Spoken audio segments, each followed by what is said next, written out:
Well, today was an experiment that didn't quite work out the way I'd hoped, but I was attempting to do different things, all 120 frames per second slow motion. I did learn a few things about slow motion on the iPhone. A couple of things I already knew, but you have to kind of prepare for them. The slow motion closer to the camera is more impactful than the slow motion far away from the camera. So trying to get slow motion across a field, for instance, is boring, really, really boring.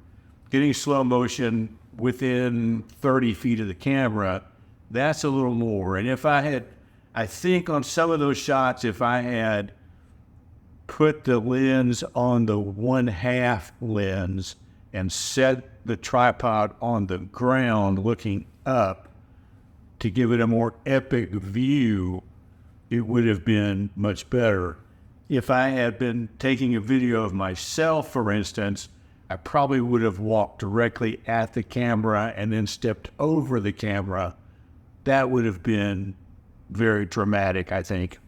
The other thing is that, you have to really kind of get to a place and then just wait for something to happen. And I did that a couple of times today, but most of the time I was like, oh, here comes somebody. Let me start this. And when you're on the slow motion setting for the iPhone camera, and we've talked about this before, it starts off at regular speed and then slows down. And so you've got 2 or 3 seconds of not slow motion before it slows down. And if you don't start it soon enough, the people you're videoing are already halfway through the scene. And then it becomes very, very much less desirable. When I got done with the initial edit on this video, it was about 4 minutes and 30 seconds long. And I thought, just slow motion with nobody talking, that's way too long. So I had to go back and re-edit it down to get it a little shorter anyway. But you can't make the clips too short because it minimizes the fact that everything's going in slow motion.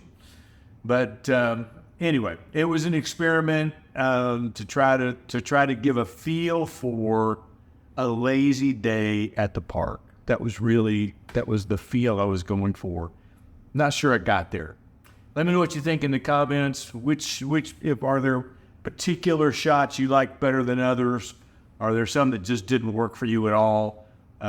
Be sure to leave those in the comments, and we will see you tomorrow.